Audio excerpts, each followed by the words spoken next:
Hello everybody, welcome back to the channel. If you're new here, we talk about all things fandom on this channel and we talk about it in a positive way. If that's something that appeals to you, you've come to the right place. We are so happy to have you here today, and this also happens to be Terrifying Tuesday. Now for Terrifying Tuesday today, I thought it would be fun to review the new Toxic Avenger. So this is going to be our non-spoiler review of the new Toxic Avenger movie. So let's jump right into it. Okay, so if you're a fan of Trauma Entertainment and you know the types of films that they have brought to you in the past, then you're already kind of a step above some people that are going to be looking at the Toxic Avenger for the first time. Essentially, here's the thing. I went to go see this movie on Sunday and I ran into a girl who had never seen the Toxic Avenger. She was the one that was selling tickets, and she said she never heard of it. She only just heard of it when they got the movie in the theater. And I think that that's kind of telling of where they took this film, how long it took this film to come out, and also it's kind of telling of Trauma itself. Either you're a fan of Trauma films or you're not, and that's kind of where we used to be. But this movie is not a Trauma film. In fact, this movie is something completely different.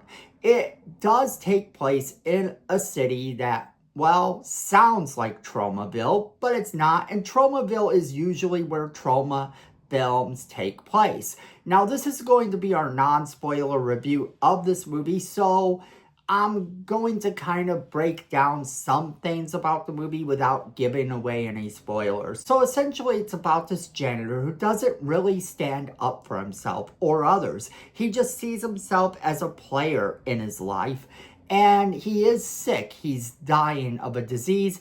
He doesn't really want to tell his kid. His kid is the only one he actually cares about in the world that he would do anything for. Now, that being said, he doesn't stand up for neighbors. He doesn't stand up for anyone, including himself, until life sort of throws him into a vat of toxic waste through means that are not his own. He doesn't even want to be a part of this. Now, the company he works for as a janitor is this villainous, horrible company that doesn't care about their customers and doesn't really care about their employees at all. So what happens is that he is now in a position where they're not going to help him.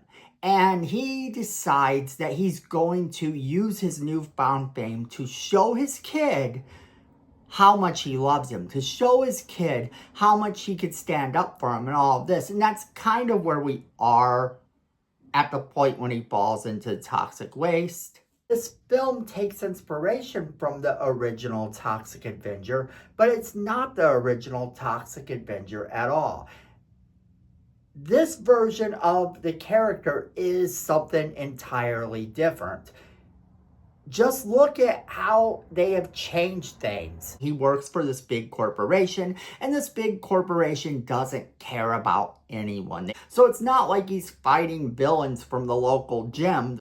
And there's also the fact that he's not playing Melvin. Melvin is not a character that really is essential to this movie. You don't need to go in with any sort of history about Toxic Avenger. Now that works to its advantage. The disadvantage, of course, is that when they're making fun or paying tribute to other Toxic Avenger films or other trauma films, you're kind of missing out if you haven't seen them. But then this film isn't going to be for anyone who doesn't like that sort of mean-spirited, dirty, humored movie. This is very much leaning into all the things that made Trauma popular.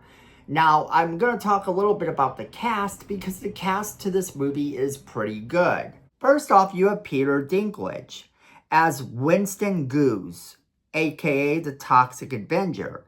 And it's kind of one of those things where he plays the part very great.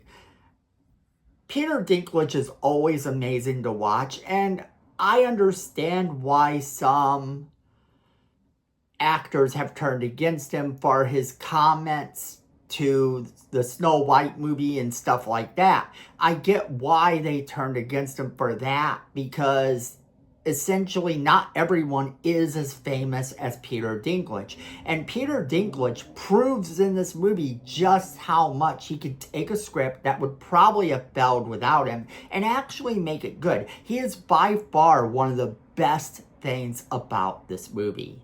Now, I want to also note that Luisa Guerrero, and I'm sorry if I mispronounced that name, is the Toxic Avenger suit performer. So while Peter Dinklage supplies the voice through a lot of the movie, it is in fact her that is our Toxic Avenger throughout the movie. Now, that's interesting because I would have rather have seen that Peter Dinklage was wearing this makeup for the entire movie, but we just didn't get that. Instead, Peter Dinklage does continue to supply the voice of the Toxic Avenger throughout the movie. Then you have Jacob Tremblay as Wade, his stepson, and he's a cool little actor. He is actually proving himself one role at a time, where I could see this boy actually becoming a pretty big star. He's not amazing in this movie, but then again, his role isn't particularly amazing either, and he does a great job at it though. That's the thing about this movie, is that it is very much a simplistic movie at heart. So don't go in expecting Shakespeare and you're going to be just fine. Now, if you go in expecting Romeo and Juliet, that might be a little bit of a different story. Then you have Kevin Bacon as Bob Garbinger. And Bob Garbinger is a really despicable character. He really is. I mean, he is probably one of the meanest spirited bad guys. So his character is actually very evil, and that's intriguing, especially when you consider that this movie takes inspiration from the original Toxic Avenger and takes inspiration from Troma films. To have an enemy that is not particularly vile and disgusting at heart, but is a vile, disgusting human being, is something that Troma doesn't usually do. So under this new film company taking up Troma's product of the Toxic Avenger, they've created an enemy that is quite appealing. Elijah Wood plays Fritz Garbinger, his younger brother and the manager of a rock band. Now, I'm not going to get into this rock band very much because this rock band is sort of one of those things that will get you demonetized really quick. But it is a good little film and it presents itself as such. Even though it does come across as dirty and disgusting, that is exactly the audience that's supposed to see this movie. The audience that knows Troma. So, does it succeed in what it's trying to do? Well, that's the big question here. Because if you're looking for it to succeed in what it does, there are times when this film succeeds in what it's trying to do. And there are times when it does not. Basically, the movie is hit or miss at best, but I thoroughly did enjoy some elements of the movie. I enjoyed what they did, and I enjoyed the fact that they didn't try to rinse and repeat the original Toxic Avenger. Now, I will say this about the project. I heard that it was going to be set in alternative dimension, or that this was a continuation of the original Toxic Avenger, set in a different place with different characters. I hear these things, and I've been told that these things were it, and really, honestly, it is not. Really, honestly, this is its own movie. It is its own universe, its own way of thinking, and it is its own thing. Now, that's something that helps this film and hurts it, because if it was to take place in Tromaville, in the Tromaville universe, with the original Toxic Avenger actually being part of it, then I think that this would have had some potential to be a passing of the torch movie. But what this is, in fact, is a reboot.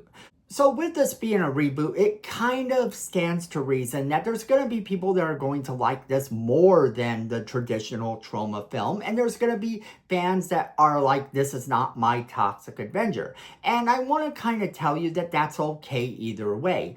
I myself am looking at this as a different situation, a different universe, and I'm kind of going with that vibe. And going with that vibe, I don't mind if this movie gets a sequel. I don't mind if they do that.